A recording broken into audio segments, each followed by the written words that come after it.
midnight screams.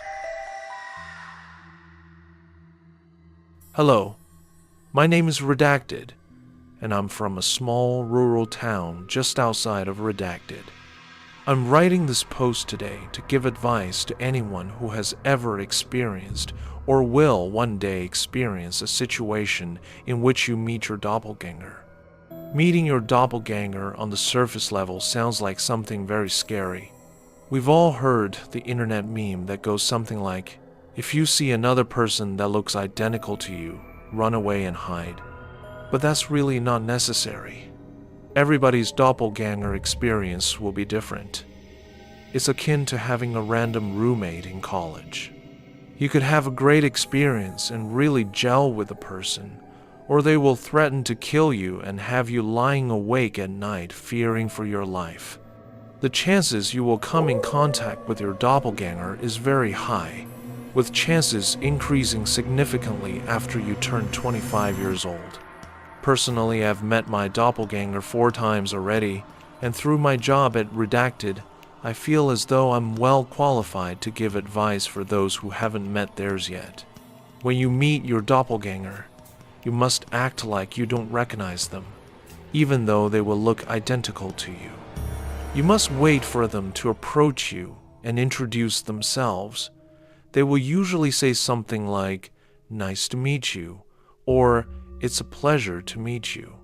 If they say something negative, or you make eye contact and they never introduce themselves, then you should leave that location immediately. It might be best to drive to your local police station. You can't be too sure they won't follow you. It's also important to note that even if you have met your doppelganger before, you still have to act like it's your first time meeting, but they will usually bring up the fact that you've met before. Now, I didn't come to Reddit just to give advice. I also came to seek it. The other day, the strangest thing happened to me. I was at an outdoor market, and who do I run into buying antique wooden spoons but my doppelganger, whom I affectionately nicknamed Redacted after my own name. She tapped me on the shoulder with her newly purchased spoon and greeted me with a smile, as she had a few times before.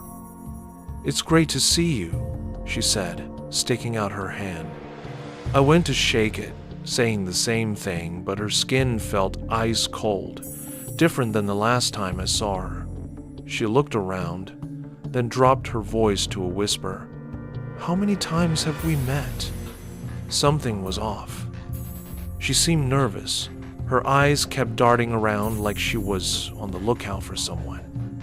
Despite what my brain was telling me to do, replied to my doppelganger that I wasn't sure whether we had met before. I went with my gut instinct and told her the truth. "This would be our 4th time meeting each other," I whispered back to her. She breathed a sigh of relief. "That's what I thought," she replied. She looked around once more before silently walking towards the parking lot. She walked a few more steps before noticing I wasn't following her, as I was still taken aback by the interaction we just had. "Come on," she beckoned me to follow her. I half jogged to meet up with her, thinking about what I would be missing at the market.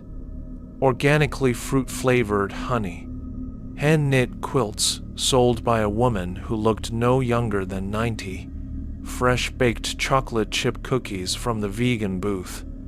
Looking back at it now, I wish I had just stayed and bought my spoon. "Before we go anywhere, can you just tell me what's going on?" I asked. She stared straight ahead, making a beeline for the parking lot. "I will. Which car is yours?" she responded. I wasn't sure. I felt comfortable getting in a confined space with my doppelganger. This was the longest interaction we had ever had, and the situation we were in right now didn't make me think we were about to sit down and have a light-hearted chat. "Can you please just tell me what we're doing?" I stopped walking, grasping her wrist, so I could get her to stop walking too. She didn't stop though. It was like she was in some sort of trance. She continued walking, but was soon yanked back, with my grip on her wrist acting as an anchor. When she turned around, I noticed her eyes were a little red and puffy, and her cheeks a bit blotchy. I hadn't realized until now, but she had actually been crying as soon as we started speaking. As she faced me, her eyes widened immensely, and she wrenched her wrist away from my grasp. I didn't think I had hurt her in any way. I mean, I had grabbed her wrist, but I wasn't Hulk Hogan or something. I started to croak out "I'm sorry," but I was cut off by a blood-curdling screech shriek coming from behind me. I realized that my doppelganger was not staring at me, but past me, and I reluctantly turned around to see the source of the scream. At first I saw nothing, just families milling around the market, and a young girl attempting to walk two Great Danes without tripping. As I watched the girl attempt to train the dogs, I noticed a thumping sound. I scanned the horizon, the sound getting faster and heavier as I looked for it. When I finally saw it, I gasped. I felt like someone knocked the wind out of me, but I shouldn't have. This sight would have been nothing out of the ordinary for me. Maybe a little jarring at first, but nothing I couldn't rationalize, had it not been for who I was with. Running full speed towards me from the woods was a young woman in her redacted, her long tattered redacted hair whipping behind her. She was in a hospital gown that was streaked with blood, and as she got closer, I noticed she had a small scar across redacted. The woman was me. It was my doppelganger, but I knew it wasn't. I turned around, redacted, and it had the same look of horror plastered across our faces. "We have to go," she choked out between sobs, and this time I didn't wait for an explanation. The two of us made a break for my car, not stopping to see if we were still being chased. I went for the driver's side door, but she stopped me, saying, "I know where we need to go. I'll drive. You can be the lookout." I didn't argue. Even though I usually didn't feel comfortable with other people driving my car, even though technically I would still be driving it. I ran over to the passenger side and flew open the door, wincing as it slammed into the car parked next to me. In other circumstances, I would have left a note, but I couldn't waste any time. For someone who I assumed didn't drive much, my doppelganger managed to speed out of the parking lot surprisingly quick. As she was driving, I began to rack my brain trying to figure out what I had just seen. A third doppelganger? I had never heard of anything like this, neither in my personal life nor at work. And how did my original doppelganger know about this? Is she involved? So I have a confession to make. I'm not writing this post to give advice. I'm asking for it. I had to introduce this and write it under the pretense of giving advice because it was the only way she wouldn't get suspicious. My doppelganger and I have been driving in circles around the entrance to the woods where I saw the third doppelganger. She is not speaking to me, just humming to herself occasionally and looking into the woods as we drive by. She's driving with her left hand, and in her right is the wooden spoon that she bought, and she keeps tapping the armrest with it. The tapping is usually slow, but every time we pass the area where we first saw the doppelganger, the tapping rapidly speeds up. I don't know what to do. I don't know if I can trust her. Do I get out of the car? Do I tell my work about the third doppelganger? If anyone has had similar experiences, I need your advice. I was on my way home from work, just like every other day. Nothing unusual ever happened in my building. The first sign was posted on the main gate.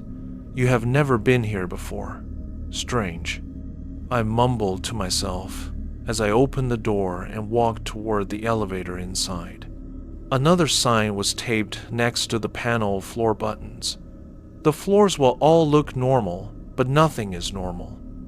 I wondered if this was some new prank by the kids, or maybe some art project by one of the building's residents. I pressed the button for the 10th floor, and the elevator began its gentle ascent with a soft hum. The doors opened, and as I stepped out, I saw another note taped to the floor by my door. "It's not too late yet." I stepped over it with a faint churning in my stomach. My building has 20 floors, and I wondered if they'd left a note on every single one, or if my floor had been chosen for a particular reason. But I was tired from work, hungry from a tiny lunch, and had no interest in dealing with any of this. I tried to ignore it all, until I walked into my apartment and found another note stuck to the wall. A small piece of paper with the same handwriting as all the others I'd seen today. "This is not your home." It was stuck right on the wall opposite the entrance. I stood in the middle of the room, my body rigid, my mind blank. Finally, now, fear flooded my mind. Someone had been in my apartment. Maybe they were still here. I live in a one-bedroom apartment, so thankfully, there aren't many places to hide. Mustering all my courage, I moved toward the bathroom, checked my closet, and didn't forget to look under the bed. All the places a person could hide in this room, but it seemed I was alone. So I shut the door, locked it. When I finally felt safe, my thoughts grew louder, and a strange feeling washed over me. The feeling that the notes weren't threats, but warnings. I decided I would knock on my neighbor's door to ask if they had found similar notes in their home. But before opening the door, I checked the peephole to see if anyone was out there. I couldn't shake the feeling of being watched, as if someone was waiting for me to emerge. At first, all I could see was a stretch of the empty hallway, but then a shadow slowly entered my field of vision. The first thing I saw was a foot, stepping closer from the edge of my door, then slowly moving forward. It was the figure of a man in a full gray suit, awkwardly tailored and wrinkled. His dark hair was parted down the middle. I tried to remember if I had ever seen this man before, but couldn't be sure. A lot of people live in this apartment complex, and I hadn't met that many of them. At first, he just walked past, and I tried to control my breathing, afraid he might hear me through the thin door. But now he was turning toward me, as if he could see me clearly through the door from the other side. His gaze locked onto mine, even though it should have been impossible. Then he slowly waved. On instinct, I took a few steps back. There was a loud knock on the door, but I didn't move. I held my breath, even as my head started spinning from the lack of air. I stood there for a long time until I decided to check again if he was still there. I imagined his face pressed against the peephole, but no, he was gone. I couldn't understand what was happening. It was all too bizarre, but I knew I needed to call for help. Someone had broken into my home, after all. But when I searched for my phone everywhere, from my pockets to my backpack, I realized it was gone, and I'd never had a landline installed. It was an insane coincidence to lose my phone at this exact moment. Someone must have stolen it. I knew I had to get out there and tell someone, but I was terrified of running into that man in the hallway again. Before I could think of another plan, a frantic banging echoed from my door. The sound wasn't as loud as before, but the fear it inspired was infinitely worse. Carefully, I crept toward the peephole and saw the face of a woman who lived on my floor. We'd seen each other a few times in the hallway or the elevator. The banging got a little louder, and I heard a whispered plea. "Please, let me in." Reluctantly, I opened the door for her. She pushed past me and rushed inside, quickly shutting the door behind her. Her eyes were wide, her breathing ragged. "What is going on?" She let out a sob, then her eyes fell on the note taped to my wall. "You got one too?" "I've been hiding in my apartment all day. Something crazy is happening," she answered. "I didn't know what to do until I heard your door. You're the first person I've seen come home." She turned away from the note and looked at me. "That man outside, I waited for him to leave before running over here. Someone is clearly messing with us." Seeing the fear in her eyes suddenly made me believe this was real and that we needed to get out of here as fast as possible. "I don't know what's going on, but we should probably try to get out of here. I'll grab a couple of knives." "We can't," she said. "There's no way out." "What do you mean?" "Once you're in here, you can't escape." "What?" she sighed. "Do you know who I am?" I had seen her a few times before in the hall or the elevator, and we'd made small talk. I didn't remember her name, to be honest. "Let me make this quick. You don't know me. We've never met, and neither of us lives here." I looked around the sparsely furnished room, trying to find any photos or letters. Then I looked at her again. She wasn't much younger than me, probably in her mid-20s, with long, curly brown hair that fell over her shoulders. I tried to think of the times I'd seen her, but something was off. Usually, when you recall memories, there's a distance, like you're looking back at something. But these memories felt immediate, entirely in the first person, as if they were happening right now. What was going on? Was I losing my mind? I finally understood. She shrugged. I tried to think of my family, my friends, my childhood, but there was nothing. My mind was a blank slate. "What's your name?" she asked. My name is Cassie." "Cassie, why did you come here? Why did you trust me if you knew you didn't know me?" I shrugged again. "I can't hide forever." "Shouldn't I trust you?" I shook my head frantically. "No, I don't know what to say, but I'm not dangerous." She smiled. "I'm going out there," I decided. "Like you said, we can't stay here forever. You look weak. I think we should eat something to build up our strength and then make a plan." She was right, but I suddenly felt sick, unable to think straight. I grabbed a large kitchen knife and went out into the hallway. No one else was in sight. I ran quickly to the elevator. On the way, I noticed the warning notes from before were gone. I pushed the call button, but nothing happened. After a moment, I decided to check the stairwell, but the door was locked. Suddenly, just then, the elevator doors opened, and I turned back toward it. I walked past Cassie, who was standing in the doorway of my apartment. I froze when I noticed someone was inside the elevator. It was the man in the suit. Our eyes met, and he noticed the knife in my hand. He shook his head, saying nothing.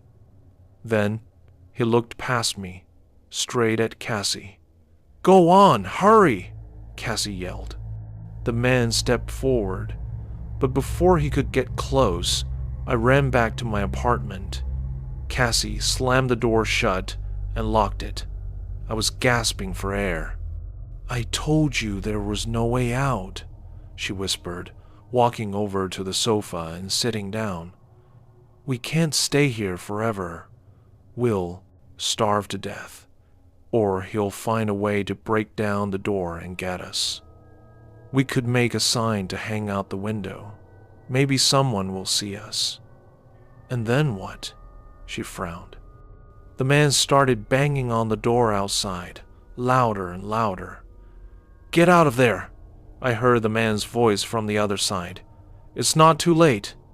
His voice was cut off mid-sentence. My eyes moved from her to the door. I wanted to scream, to jump out the window, but we were too high up, and I would never survive the fall. Cassie met my gaze. You could try jumping. A wide smile spread across her face. What? You told me you weren't dangerous, but did you ever bother to ask if I was? She sat cross-legged on the sofa. All the fear I had seen on her face was gone. She looked like a happy child, and I realized I had made a terrible mistake. She had told me I didn't know her. The reason I had trusted her was because I thought she was my neighbor, and because I thought she was in the same danger I was. The banging on the door returned. Were you the one who left the notes? She shook her head. Why would I want to warn you? Who is that man? Are you helping him? She giggled. I looked at her face again, realizing it was too perfect. I tightened my grip on the knife I was still holding. Then, out of nowhere, with a tremendous crash, the door flew open. I felt an arm pull me out into the hallway. Before I could defend myself, I was being dragged into the elevator. I fell to the floor and saw Cassie standing in the hallway, smiling at me, but she didn't take a step closer, nor did she try to stop the man. Don't be gone too long, she said, just before the doors closed. I remember the knife still in my hand and plunged it hard into the man's leg.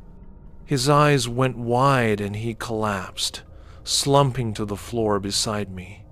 I pulled the knife out, ready to strike again, but he spoke. Please, don't. I'm trying to help you. Rage was coursing through me, but seeing the pain on his face and the blood pouring from his wound, I paused. She lured me in here, just like you, just like all the others who are hiding around here, he groaned. Once she feeds you something, you can never escape, but she can't force you to eat. I didn't know what to say. The elevator doors opened, and we were on the ground floor. Run, he told me. Try never to think or remember this place again. I looked at his bleeding leg and felt terrible. He had been trying to help me all along. When he saw my hesitation, he added, My leg will be fine. Here, we heal unnaturally fast. What's your name? Matteo Gerard. It's the only thing I can remember. Matteo, I can't just leave you. You have to, while you still can. Be careful. She will find a way to pull you back again. The moments after leaving that building are a bit hazy, but now my memories of my real home and my real past have returned. The memories of Cassie and that imaginary home are still there too. However, when I went looking for that building again, I could never find it. I searched online for hours until I found him. Matteo Gerard, who disappeared 5 years ago on his way to a job interview. He was only 20 at the time. Digging deeper, I found out he had disappeared once before while attending a festival, only to show up a week later in front of his parents, seemingly out of nowhere. I can only imagine what happened then. They probably thought he was on drugs and talking nonsense, or that he was having some kind of psychological episode. And so a year later, Cassie found him again, and this time, he didn't escape. He advised me not to think about that place, but I can't help it. I wonder why she let me go so easily. She could control my mind, manipulate my memories. Surely she had a way to make me stay. But then I remember her sarcastic smile when she told me I could try jumping. My fear was just a game to her. She let me go because she knows she'll get me back, and the game will simply begin all over again. I first saw it on a Tuesday. I was on my way back from the co-op when I saw him. I mean, I didn't know what I was seeing at the time, but looking back, I'm sure that guy was one of them. He was a shabby-looking man, dressed in a reddish-black shirt, his pants caked in mud, the toes of his shoes completely torn open. He was standing by a trash can next to the Baxter and Evers motel. What's that place called? The Paradiso? I'm not sure. He'd walk forward, then back, up, then down, like he was confused. The light was red, so I had about a minute to watch him. That red light's been a full 2 minutes ever since a pedestrian got flattened by a car there a year ago. A longer light doesn't really help much, but that's beside the point. Anyway, he'd take a few steps, turn a little, and just stare into space. Then he'd turn back, take a few more steps, and stand still again. He'd tap the side of his head and shake it like he had water in his ear, then take a few more steps in another direction. I saw a couple watching him from a short distance away, a man and a woman. The man was on his phone, so I figured they were calling in a report about someone high on meth. I thought he was high too, tweaking maybe, or having a seizure, or on some new kind of drug the local criminals had cooked up. Not that it matters. It's not like I haven't partaken myself. What's one joint, right? Back in my day, guys my age went out and partied until their brains weren't right either. If I had a joint right now, I'd probably smoke it. Sorry, I'm getting off track. You don't need to hear about all that. I think the next thing I saw was on the local news. I don't go out much, only when I have to. My son likes to complain that I'm too much of a homebody, but I like being home, you know? It's good for my boy and his wife to always know where to find me, isn't it? Nobody bothers you at home. At least, not before all this started. The news brief was a story about a woman who snapped and attacked her ex-husband right in the middle of the grocery store. The report said she looked disheveled, like she hadn't showered in a week. I didn't see the connection then. I mean, who would?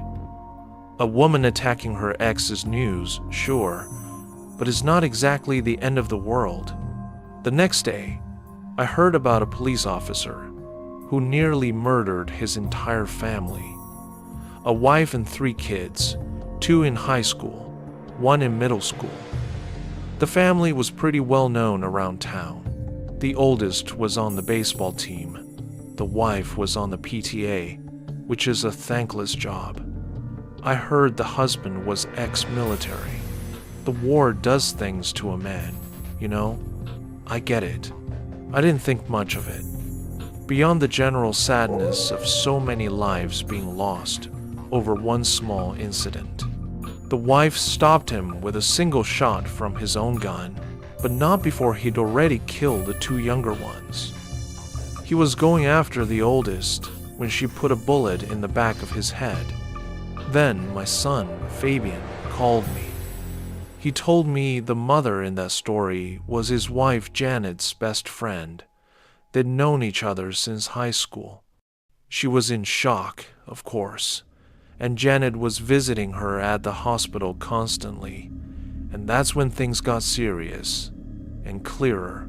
The cop's wife started getting worse. At first, it was just a bit of post-traumatic stress, but she became more and more unhinged, breaking things, her mind unstable, her eyes either vacant or staring right at Janet as if she knew someone was there, but couldn't quite see them. She'd squeeze a cup so hard it would shatter in her hand, and not seem to care about the shards digging into her palm. It was like she was on some drug she could never come down from. Then, a week later, while my son and daughter-in-law were visiting her in the hospital, she attacked Janet. My son said it happened so fast. 1 second she was half conscious in the bed. The next, she was on top of Janet like a rabid dog, screaming, foam bubbling at her lips.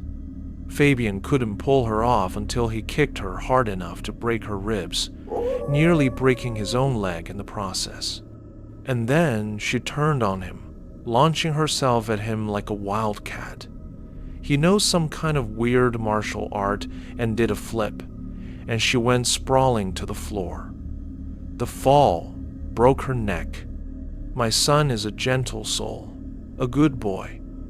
I taught him never to hit a woman, but to always protect himself and the people he loves. And that's exactly what he did.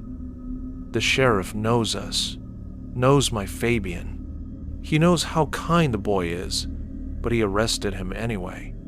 I had to go down there to bail him out, and found the whole town seemed to be going crazy. People were just coming out of their homes and committing random acts of violence, chasing each other, beating each other. Friends fighting friends, family members turning on one another. The story was always the same. For about a week, the person would get worse and worse, and then boom, they'd be possessed by a singular desire to murder the people closest to them. Sounds like a zombie plague, doesn't it? Except no one's trying to eat anyone, just kill them. No one's getting bitten. I mean, people get bitten during the struggle sometimes, but Sheriff Dason said that's not how it spreads. He called the CDC, thinking it was some kind of trend. What else could it be? It might be spreading, but it was too unbelievable to be a disease. It just didn't make any sense. Maybe it's the water? I drink a lot of bottled water, so maybe that's why I'm fine. Though I still use tap water for cooking. But it all comes from the same source. Nobody cooks with bottled water. That's just wasteful. Besides being wasteful, all that plastic is bad for the environment. Right, sorry. I love my son. I truly do. But Dason convinced me to leave him locked up because he knew he wasn't safe anymore. In every single case, whoever killed one of the sick became sick themselves within a week. That was one of the ways it was spreading so wide. He couldn't just release Fabian to me when he knew that others, just like him, had become mindless killers. So I didn't even get to say goodbye. I left him there in that cell, hoping death wouldn't find him. I did it. I went home and called Janet, told her what the sheriff had told me. She said she could come stay with me so we wouldn't be so alone through all this. But she was afraid she'd somehow spread it to me. She was in the room, after all. If Fabian could get it, what about her? The signs weren't as obvious in everyone as they were with her friend. Who was to say she wouldn't get sick and hunt me down, or make me have to put down my own son's wife? Poor girl. I could hear the fear in her voice. She didn't want to be alone, either. I have a little sanctuary down in my basement. I've always liked it down here. The door has a tendency to stick, to make you think it's locked. Sometimes it actually is, and I keep a screwdriver down here for just such an occasion, in case it gets stuck while I'm on the inside. A few days later, I was in the basement when I heard a lot of strange noises upstairs. I was watching M times A times S times H, I think. Great old show. It was on when I was a kid, but I didn't really fall in love with it until high school. Anyway, I turned the TV down, and that's when I heard the footsteps. Heavy and unsteady. I didn't know who it was, but I knew in my soul it was one of the sick. "Phil, are you down there in the basement?" It was Janet. I don't know why, but I immediately ran to the door and locked it. It's shameful to be afraid of a little woman like Janet, but God help me, I was terrified. "I can hear you." Her voice was slurred, like she was drunk. The doorknob rattled, and she slammed her body against the door. "Did you lock it? Or is it just stuck?" She slammed into it again. "Let me go get the screwdriver. You just wait right there, Phil. I'll get you out." Then she walked into the kitchen, and I could hear her fall over. "Goddamn heels!" she screamed. She started stomping on the floor. "Get off! Get off my feet!" After what felt like a minute, or an hour, I could hear her sobbing. "Fabian's dead. Dason killed my husband, and I killed him. It wasn't easy, or maybe it was. I can't remember. Everything's just white." I could hear her smashing things in the kitchen, mumbling like a drunk. Then it went quiet, until her voice came from the door again. I've never owned a gun, so the only thing I had to defend myself with was the cane I used after my knee surgery. So if she got in, that's all I'd have. I didn't even have a minute to process what she'd said about my son. The son I'd left in that bastard Dason's care. She was at the door, and I could hear her prying at the knob.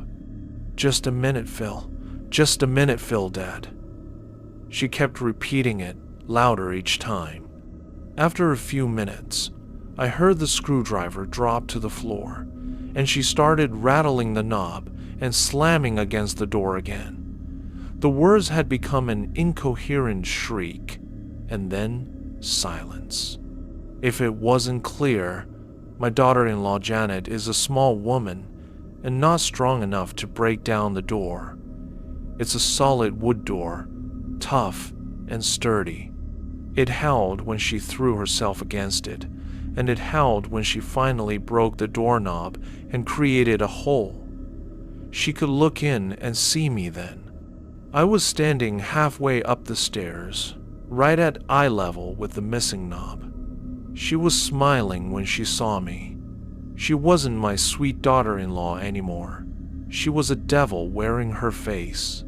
The joy in her eyes, the knowledge that she was just one more push away from getting inside. She let out a scream through the hole. A gunshot silenced her. I heard her body hit the floor. After a moment, I heard two more people, and a new set of eyes appeared in the hole. "How many of you are in there?" It was a man's voice, a stranger's. "Just me," I answered. "Did this woman live here? How do you know her?" "That's Janet. She's my son's wife." "And where's your son?" "She said the sheriff killed him." "I'm sorry for your loss," the man said.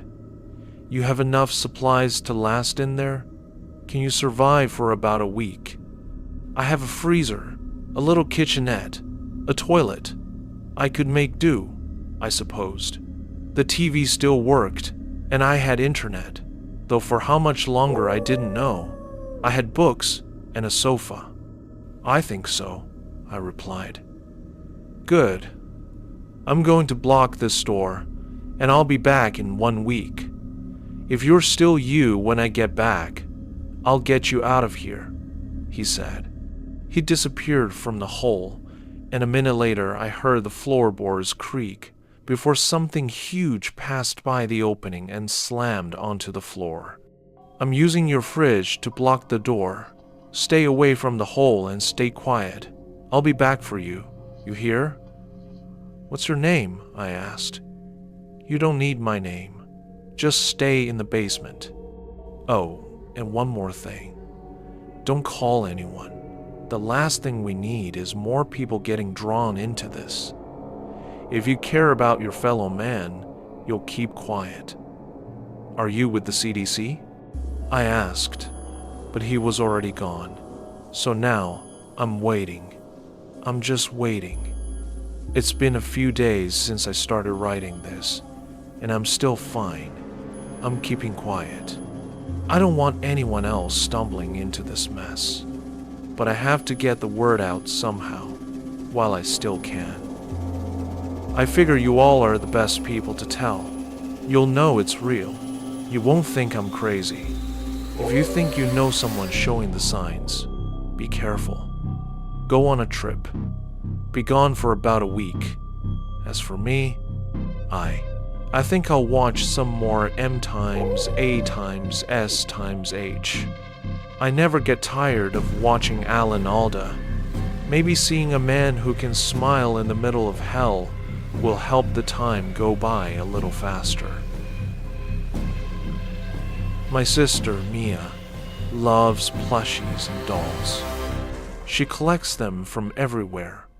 Garage sales, thrift stores, vacations, and random stores she finds online. Her bedroom shelves are crowded with soft faces and glassy eyes staring out from every corner. A few of them, though, are different. Not broken exactly, but wrong. My brother Jake calls them haunted. This story is about one of them, a Furby named Bub. We didn't find Bub in a dusty box or a haunted attic. He came from a regular toy store in the mall, brand new and perfectly wrapped. His fur was spotless, his plastic eyes bright, his box untouched. Mia loved him instantly. I liked him too, even though something about him made me uneasy. Jake hated him from the moment he saw him. He said Bub's eyes followed him around the room. At first, I thought Jake was exaggerating. Then, I started to notice things. The way Bub's gaze seemed to catch the light even when the room was dark. The faint, broken whirring sound that came from him at night. Sometimes, when the house was quiet, I could swear I heard a whisper from Mia's room, a faint mechanical voice. Bub stayed in Mia's room with her other plushies, so it wasn't unusual when she came home one day holding something new. She had found a porcelain doll at a garage sale she visited with our mom. The doll had pale skin, a blue dress trimmed with lace, and deep green glass eyes. "I've found her at number 66, Mia said proudly. Her name is Clara. From the moment Clara entered the house, Bub went quiet, completely silent. No clicks, no whirs, no whispers. I didn't think much of it at first, but later I realized that something in the air had changed. When I went into Mia's room one evening to borrow a notebook, I passed by Bub on the shelf. He was staring at the door, and when I reached for the notebook, a low, garbled whisper came from him, too faint to understand. It was probably my imagination, but it sounded like, "Hungry, feed me." Mia started carrying Clara everywhere. She talked to her constantly, like the doll was whispering back. Within a week, Mia looked different. She had grown pale, her cheeks hollow, her hair thinner. She barely ate, barely slept. Jake and I tried to talk to our parents, but they laughed it off. "She's just being creative," Mom said. I didn't think creativity made someone look like they were fading away. One night, I decided to get rid of Clara myself. The moonlight was weak when I slipped into Mia's room. Everything was still. Her dolls watched from the shelves, and Bub's eyes glimmered faintly from the dresser.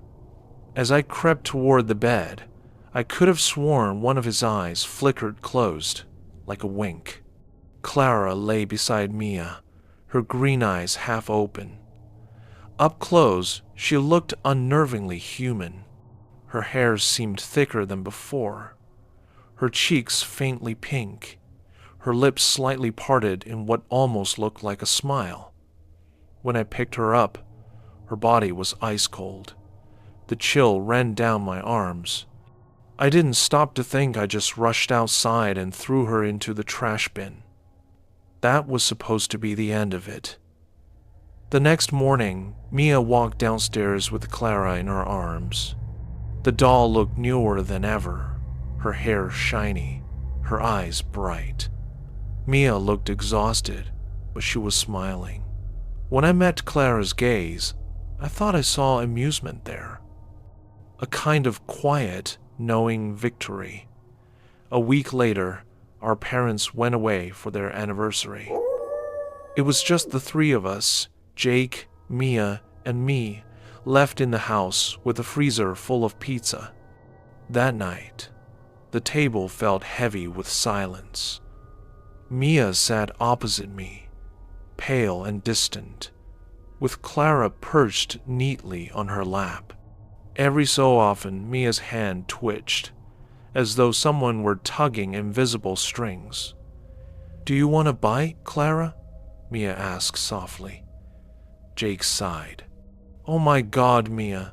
It's a doll. It doesn't eat pizza. Can you stop being weird?"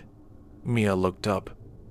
Her eyes didn't look brown anymore. They were cloudy with a faint greenish tint. "Clara says you shouldn't talk to me like that," she said. "Or you'll get punished."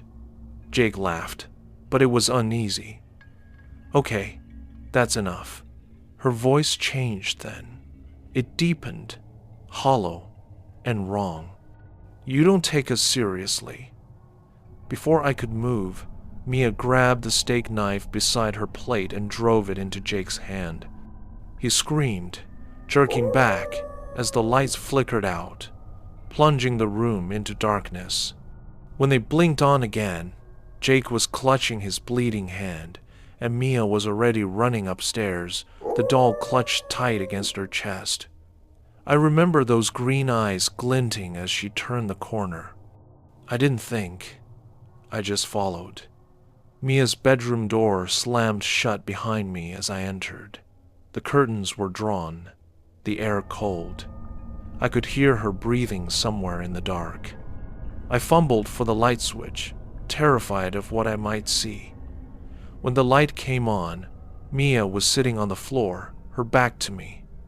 Clara's arms were wrapped around her neck like a child's embrace. The doll's head turned slowly toward me, her lips curling into a painted smile. "Come play with me, Noah," she said. Her voice wasn't Mia's or anyone's. It was flat, distorted, like a recording of a broken radio. "Leave her alone!" I shouted, my voice shaking. Clara tilted her head. "I feel no guilt," she whispered. "I feed on your family in plain sight." Her hands uncurled from Mia's shoulders as she lowered herself on the ground.